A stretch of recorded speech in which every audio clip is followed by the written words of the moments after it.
This is NBC16 News at 5:30. Gives us a chance to get out there in the wildland and go directly at this fire.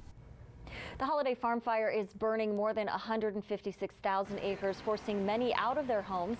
But some optimism in the battle tonight. Good evening and thank you for joining us. I'm Jacqueline Mazer. The National Guard has come to help, relieving the sheriff's deputies and state troopers that have been blocking road raids to the fire. NBC16 is on your side with live team coverage on wildfires around Western Oregon. Our Alan Matthews standing by in the Weather Center tracking down air quality for us. Maria Santora is in the studio with firefighters' efforts to save people in danger zones. Our David Ochoa is live at Roseburg covering the Archie Creek fire in Douglas County. But we are starting out tonight with our Keely McCormick. She's live outside Thurston Middle School following developments from the holiday farm fire all day. Keely, any signs of containment? Damon Simmons with the fire team says firefighters are working hard to get things under control and get people back in their homes. The number of staff has nearly doubled. 425 people are now out on the fire lines working to get some control on these flames. Simmons told me more people out there means more opportunities to create fire lines and actually fight the fire rather than wait for the fire to come to them.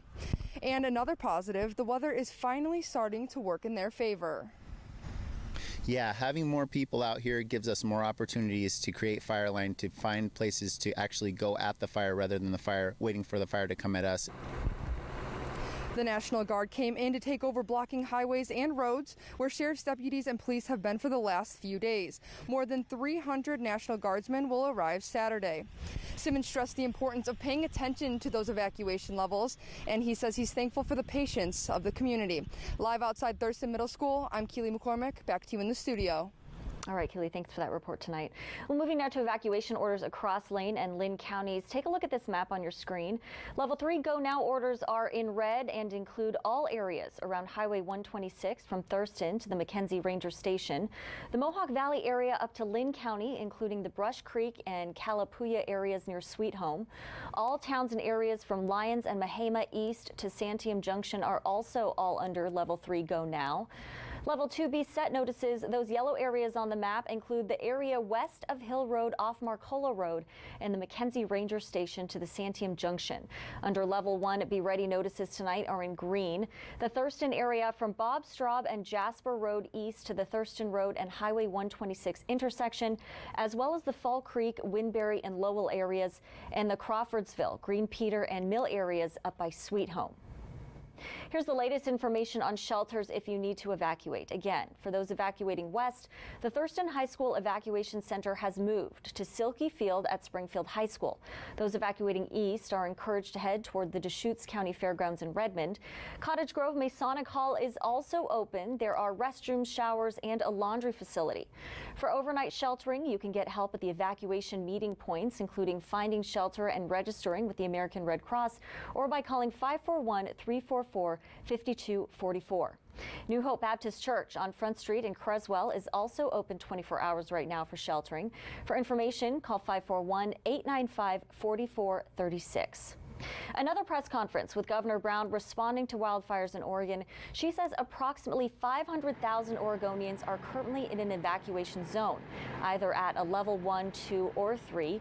She's urging all of us to heed warnings without clogging roads for those in urgent fire zones. While most people were able to get out safely, rescue crews are not done looking for possible victims.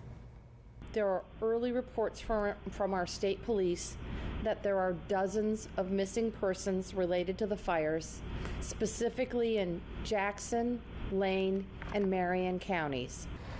The Oregon Department of Forestry says they're focusing on 16 large fires. They say winds have died down and are now shifting from the life safety focus to a more offensive position. Their goal is to strengthen containment lines along the west side of several area fires. However, the smoke inversion still limits their ability to conduct water drops from the air. Right now, our air quality reaching dangerous levels as smoke from the wildfire holds its grip over the skies. The air quality index sort of stops at 500. It doesn't go any higher than 500, even when you get to a point where if you keep adding more particles to this cubic meter of air, our air quality is still 500, which is like the worst that it gets. Right now, the Lane Regional Air Protection Agency says the air quality index is considered hazardous. Experts say the problem is we're breathing particles from the wildfires, essentially wood smoke. Officials say when we breathe in the smallest particles, they can get trapped in our lungs. And over time, if we breathe enough of those particles, they could lead to health problems like respiratory issues and even cancer. When our air quality is categorized as hazardous, that hazardous is a real word that has meaning, and it is the air right now is harmful to your health to breathe. And whenever you are doing any extraneous exercise or real physical movement, you're taking big deep breaths, you're just inhaling that many more of those small particles that get in your lungs, and they never leave. They're there for the rest of your life. Officials say you should stay indoors as much as possible, keep your windows closed, and check air filters. Turning to NBC16's Alan Matthews in the Weather Center tonight. Alan, any reprieve in sight for the Eugene-Springfield area as far as air quality? Unfortunately not for the weekend. That looks like smoke is going to stay here. Some good news is we do have some rainfall that looks like it's going to start out next week. Dense smoke advisory, though, that is in effect. That was put in effect earlier this afternoon, and that is going to be until 11 o'clock Saturday morning. That's pretty much for Douglas County down in the Roseburg area. And then we have that air quality warning that has been extended. It was extended actually yesterday, and that will be until Monday at noon, and that pretty much covers our entire viewing area. Now, as we take a live look outside, conditions have not improved over the last couple of days. They've kept temperatures down, 68 degrees right now, southwest winds at 5, and our humidity at 52%. So some good news as far as those numbers are concerned. Winds dying down, humidity levels are up a little bit, which means some more moisture is in the air. And we take a look at those wind speeds, especially concentrating in our area, and you can see winds relatively calm to maybe about 5 miles per hour. So again, that is helping the firefighting effort. We'll take more another look, or a continued look, as to what to expect for our weekend and that chance of rain that we're looking at for next week. We'll do that a little bit later on. Jacqueline? All right, thank you, Alan. Well, to Douglas County, the Archie Creek fire northeast of Roseburg has grown more than 8,000 acres overnight. The fire is more than 115,000 acres and still 0% contained. There are 191 fire crews working to control the fire. The cause of the fire is under investigation. To Douglas County, there are some changes tonight to the evacuation notices with the Archie Creek fire. Take a look at these maps. Glide is being moved from level 3 down to level 2, except for Little River Road, Bar L Road, Terrace Road, and Lone Rock Road. Idlewild Park is still at a level 3. In Sutherland, a level 2 warning between Banks Creek Road and Gassy Creek. The areas around Diamond Lake are still at level 3, as are the Dry Creek and Illahee areas off North Umpqua Highway. There are level 2 notices for North Bank Road, River Shore Drive, Single Tree Lane, and Nonpareil Road in the area of Fair Oaks, Fraser Canyon, Bonanza Mine, and Platte Cay. Fire officials say the remainder of Douglas County is under a level 1 Be Ready notice. This is roughly 3,000 people evacuated Douglas County. The Archie Creek fire spreading and causing even more concern tonight. Many headed to the Douglas County Fairgrounds for help. That's where we catch up with our David Ochoa, joining us live in Roseburg tonight with more. David. Jacqueline, in what is a very difficult time right now, it seems that the main theme in Douglas County is helping out in any way that you can. Just from being here, I've had numerous people asking if anyone needed help with food, car troubles, animal lodging, and many other things. We got a robocall from the sheriff's department telling us get out now. The Douglas County Fairgrounds has been turned into a safe haven for those forced to evacuate because of the Archie Creek fire. Gay and Dory Rocha live about 10 miles south of Glide. They say they've lost a house to a fire before, so when they got the call, they didn't wait. We jumped up and crammed everything and drove over to the neighbor's place where we could park a car. He's got a gravel area. We thought it'd be safe to park one. Parked one there and then hot-footed into town. But they're also looking at the positive. They say without the fire, they never would have met some great people who are trying to help. Everybody's coming up and giving us water, you know, and they'd walk up and say, do you need something? And one guy came up and said, do you need some money? We'd never seen that before. Just walking up and saying, well, what are you doing? How can we do this?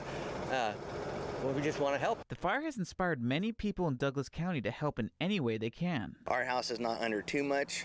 It's not in too much danger, but I want to get my family out because that way I didn't have to worry about them as I'm trying to help other people up in the Glide area. From the local government to local businesses to private citizens, the community has come together. everybody's just hanging tight and just waiting to sucker out because there's not much anybody can do. The morale of everybody seems to be pretty good, and everybody is extremely willing to help each other out, which is awesome. People have been so helpful that when the word got out that the Red Cross needed some washcloths and towels, the response was overwhelming. I talked to one volunteer who said that they might have even more towels than Costco right now. Reporting live from the Douglas County Fairgrounds, I'm David Ochoa. Jacqueline? All right, thanks, David. Positive story this evening. Moving to Coos County, the North Bank Lane fire remains at 350 acres and is 30% contained. Coos Forest Protection Association says the fire did not grow overnight. CFPA says crews are working on containment lines and mop-ups should begin soon. The North Bank Road remains closed from Bandon to Coquille. The cause of the fire is still under investigation. Tonight, families who left their homes in a moment's notice are anxious to get back, but it's still too dangerous in some communities. Tammy Mutasa from our Seattle sister station talked to families who've been running for their lives as different wildfires around the state close in. Good evening. Families are literally running for their lives as different wildfires around Oregon are closing in. Some families are anxious to pick up the pieces and start heading back into Vida, but you can see the road right here is closed unless they're getting emergency medicine or their animals. She had sadness in her voice, and I could totally tell. It was the kind of call where Nyla Garner knew her hopes had been ruined. Her neighbor told her their dream home in Vida had burned to the ground. She said, I don't know how to tell you, but your house is gone. She and her husband left their Vida home on Monday after a Go Now alert on their phone jumped them out of bed. The clothes she's wearing now were all donated. We just scrambled. It was almost like the Keystone Cops. We didn't know what to grab. We didn't pack. Who knows what to do when you're going through this. 150 miles away on the Oregon coast. I don't know. I don't know what to think. It's scary. Jackie Wilson was also forced to scramble out of her home in Otis as the Echo Mountain fire scorched Lincoln County. She made her way to Eugene and was lucky to get one of the last rooms at this hotel. This hotel? Kudos to these people. She says they've been packed with families from all over Oregon who've lost everything or who don't know what's left. Everything is full. Everything is full because there's forest fires all around here right now. Oregon is on fire. As the flames continue their warpath, they're leaning on each other, taking it one day at a time. I mean, everybody's been so beautiful. You can't even believe what people have done to reach out to us in our greatest time of need. Now, firefighters on the Holiday Farm fire say it is priority to get people into their homes, and they're working in several areas to make that happen. But again, the first priority is always safety first. In Springfield, I'm Tammy Mutasa. Thanks for that report, Tammy. We appreciate it. Now, NBC16 News is on your side, keeping you up to date on fires in Western Lane County. Be sure to visit our website, NBC16.com, our Facebook page at KMTR News, or download our app. Coming up on your only local news at 5:30, volunteer firefighters are stepping up to help out in the Holiday Farm fire, a heroic act from the Junction City Department.